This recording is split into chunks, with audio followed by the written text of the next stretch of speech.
Okay guys, so hari ni kita dekat nasi lemak ayam gepuk yang paling viral dekat Cheng ni. Memang orang beratur ramai gila. Dan dia buka daripada pukul 10 malam sampai pukul 1 pagi. 9.20 orang dah beratur panjang dah guys. So kita try ayam goreng dia dulu. Sebab ramai gila yang kata ayam goreng dia sedap sangat-sangat.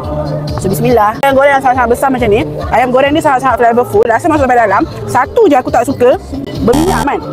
Ayam goreng dia sangat berminyak. Okay, so standard lah nasi lemak Melaka memang akan ada kangkung. Kita akan makan dengan sambal nasi lemak dia dulu. Sebab ramai yang cakap korang tak payah ambil sambal ayam gepuk tu pun. Sambal nasi lemak ni pun dah cukup sedap dah. Sambal dia memang literally sambal kampung guys. Korang pernah tak makan nasi lemak yang korang beli dekat kampung tu? Memang literally rasa macam tu. Sambal gepuk dia memang didatangkan sekali dengan kacang gajus punya sambal tu.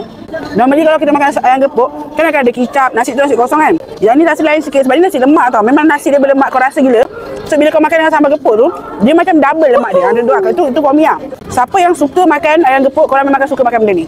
Dekat sini satu lagi menu legendary dia yang aku jarang sangat jumpa kat tempat lain. Dia buat cekodok kosong tapi cicar dengan kari kambing. So kita try.